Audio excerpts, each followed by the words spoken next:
నేను నాకెందుకులే అని నా సినిమాలు నేను చేసుకుంటున్నా.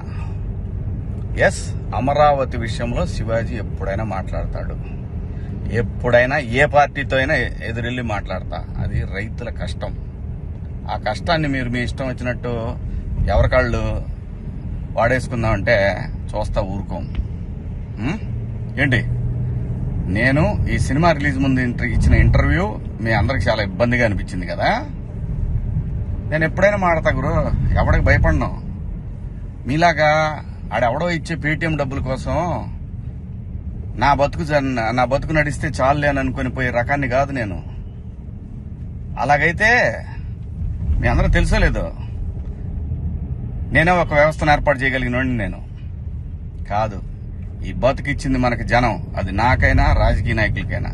మధ్యలో పేటీఎం గాళ్ళు ఉన్నారు చూసారా మీరు, మీ అందరూ ఈ సినిమాని ఆపగలరేమో, మీరు శివాజీని ఆపలేరుగా. ఏంటి, సినిమాని ఎలా ఆపగలరు మీరు? మొత్తానికి ట్వీట్లు వేసి ఇన్స్టాలో మీ ఇష్టం వచ్చినట్టు రెచ్చిపోయి సినిమాకి కొంతమంది ఇక్కడ రెగ్యులర్ గా రివ్యూలు ఇచ్చే వాళ్ళతోటి రాపిచ్చేసి కింద కామెంట్లు పెట్టిచ్చేసి, ఒకడైతే వాడికి ఒక 100K సబ్స్క్రైబర్స్ ఉంటాడు. సినిమా రిలీజ్ కూడా కాల. ఆశ్చర్యపోయాను నేను, ఏంటి ఏదో తేడా కొడుతుంది అనుకున్నా. అయినా నేను కంప్లైంట్ ఇద్దాం అనుకున్నా, అయినా వద్దు పిల్లనాళ్ళు బాధపడటం. కానీ రే, పేటీఎం బ్యాచ్ నన్ను తగులుకుందాం అనుకుంటే మీ ఓడికే ప్రమాదం. గుర్తుపెట్టుకోండి, నేను జనం కోసం బతికే మనిషిని, జనం డబ్బుల కోసం బతికే మనిషిని కాదు. వద్దు గురు, నా జోలి వద్దు. జగన్ గారు, నేను మళ్ళీ చెప్తున్నా, నాకు రాజకీయాలు వద్దు.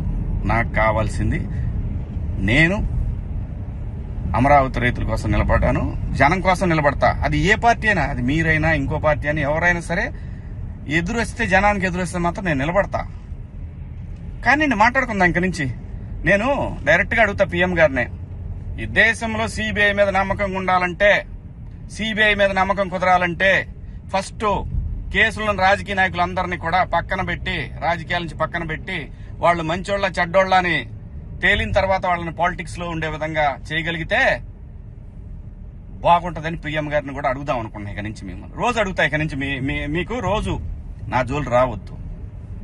నేను నా బతుకు నేను బతుకుతున్నా, నిజాయితీగా బతుకుతున్నా. ఏ రాజకీయ పార్టీ దగ్గర పోయి చేయి జాపలా.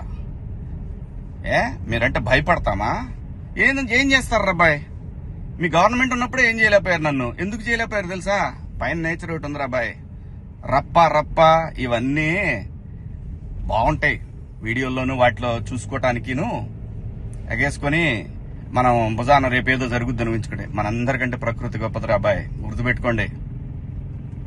అయినా వ్యవస్థ గురించి ఆలోచించాలి కానీ, ఎవడో ఒకడు డబ్బు సంపాదించుకుందాం జనం మీద అని వాడి కోసం వాడిచ్చే 1000 రూపాయలు, 4000, 10,000, 20,000, 1,00,000, 2 లక్షల రూపాయల కోసం ఎంతమంది భావితరాల భవిష్యత్తు ఆడుకుంటారా మీరంతా? బుద్ధి ఉందంటారా మీకేమన్నా? మనందరం ఏమి లేకుండా ఇంత దూరం వచ్చాం కదా. మాట్లాడుకుందారా బాయ్, రేపు నుంచి మాట్లాడదాం మీ నాయకుడి గురించి, మీ పేటీఎం బ్యాచ్ గురించి. ఇంకా ఉన్నారు తీస్తా. ఇప్పుడు దాకా సైలెంట్గా ఉన్నా నేను.